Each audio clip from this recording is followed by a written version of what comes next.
Sin vueltas. La presidenta Dina Boluarte está cumpliendo precisamente hoy, 7 de marzo, 3 meses en el cargo y ha tenido que asistir al Ministerio Público, a la Fiscalía. La acusación es bastante seria: genocidio, lesiones graves por los fallecidos durante las manifestaciones. Vamos a analizar la situación judicial de la presidenta Dina Boluarte con el doctor James Rodríguez, abogado penalista, presidente de la Sociedad Peruana de Defensa Legal. Doctor Rodríguez, bienvenido a RPP y a Sin Vueltas. Muy buenas noches, señor Jorge. Como siempre, es un honor estar con ustedes. Muchísimas gracias. ¿Cómo podríamos calificar en este momento la situación jurídica, legal de la presidenta Dina Boluarte, más allá del artículo 117, no tan polémico que blinda a un mandatario, a una mandataria, pero en qué situación se encuentra su proceso considerando que hablamos de genocidio? Así es. No solamente genocidio, estamos hablando también de lesiones graves, ¿no? Y homicidio calificado. Exacto. Definitivamente delitos muy graves en los cuales pues ha dado como resultado de que alrededor de 60 compatriotas, es decir, personas de nuestro país, hayan muerto, al menos en dudosas circunstancias, por decirlo menos.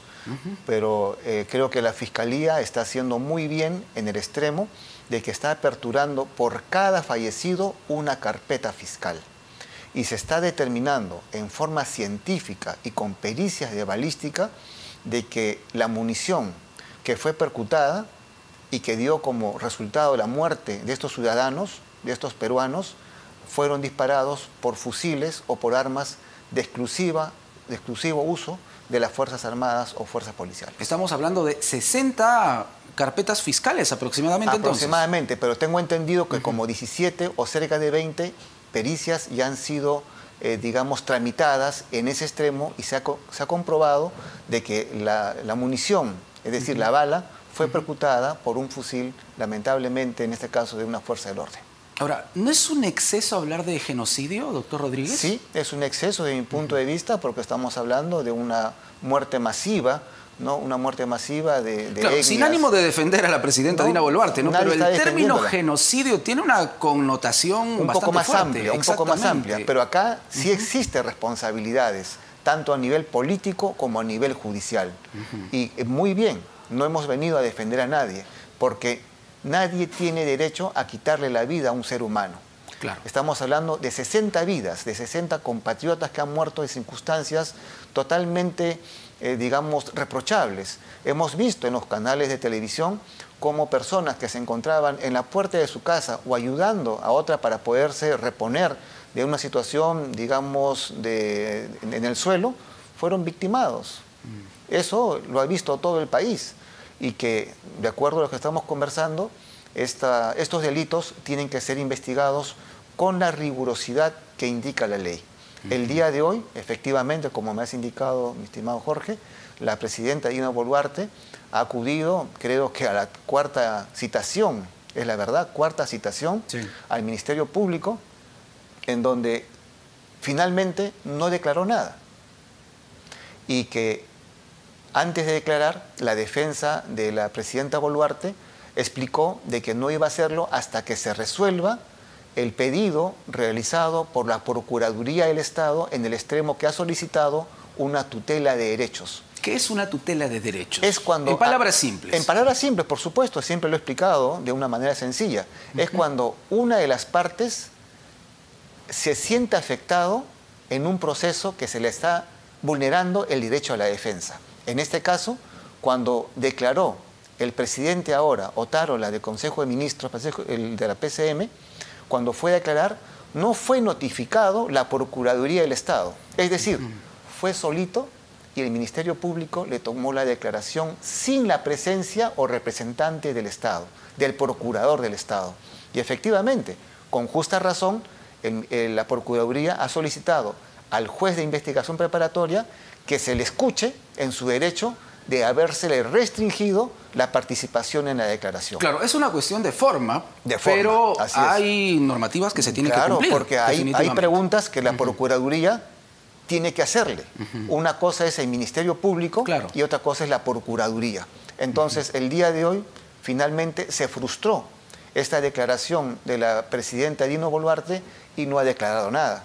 Esperemos que se resuelva a la brevedad posible esta tutela de derechos en el Poder Judicial, en la investigación que se le hace no solamente a la señora Dina Boluarte, también al presidente del Consejo de Ministros actual, sí, claro, el señor Otárola, y al señor Pedro Angulo, que también en aquel momento era presidente era el jefe de gabinete, presidente del Consejo de Ministros. Pero vaya las Exacto. ironías, sí, y las ironías o las coincidencias de que ahora el señor Pedro Angulo es jefe de gabinete de asesores del presidente del Poder Judicial.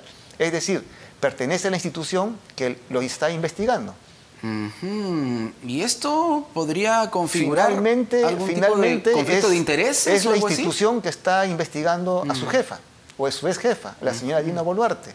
Entonces yo no estoy cuestionando nada, simplemente que se denota al menos cosas que llaman la atención. Suspicacia, por decirlo menos. No, por decirlo menos, porque no puede ser juez y parte. Entonces, esperemos de que la investigación sea prolija, porque ninguna muerte puede quedar impune en nuestro país. Estamos hablando 60 familias, 120 padres o madres que ha quedado sin la pérdida de un hijo, y es lo más doloroso que puede existir, o la muerte de un padre, o la muerte de una madre, ¿no? Un hermano, sin dejar de presentar el día de hoy mi total solidaridad con los soldados que han fallecido en esta persecución al cruzar el río, pues lamentablemente han fallecido. Pero esto de acá no es una responsabilidad necesariamente, en este caso de la muerte de los soldados, de la presidenta Dina Boluarte, de mi punto de vista, sino es una falta de operatividad del Comando Conjunto de las Fuerzas Armadas,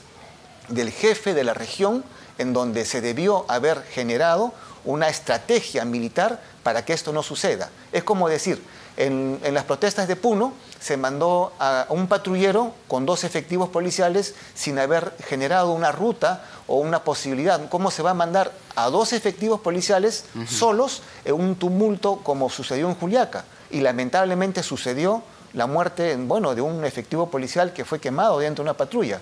Y acá la falta de estrategia y la falta de planificación, desde mi punto de vista, del jefe político militar, del jefe militar o del presidente del Comando Conjunto, ha traído como consecuencia militarmente la muerte de estos soldados. Pero políticamente es el ministro Jorge Chávez, el ministro de Defensa, el que debe responder políticamente por la muerte de estos soldados. ¿Qué significa esto de responsabilidad política? Porque algunos especialistas han cuestionado este término, ¿no? Señalan que jurídicamente no se encuentra en nuestra normativa.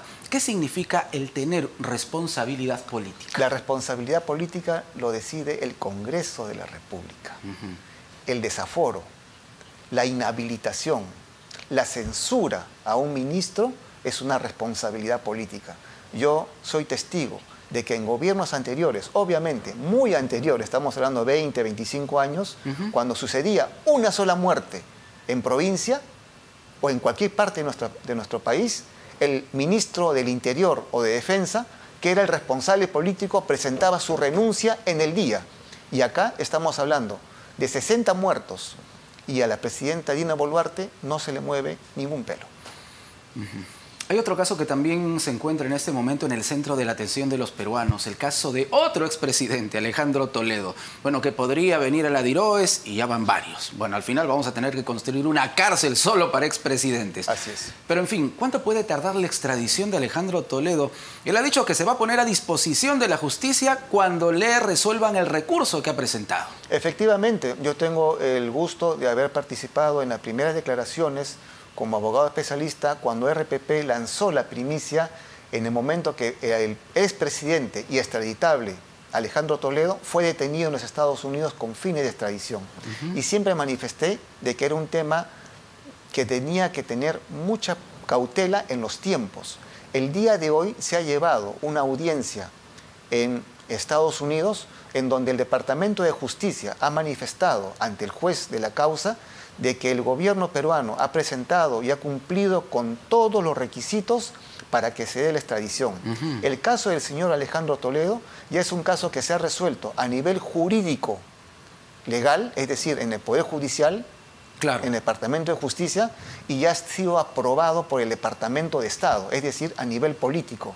Ya se cumplió con todas las formalidades de ley.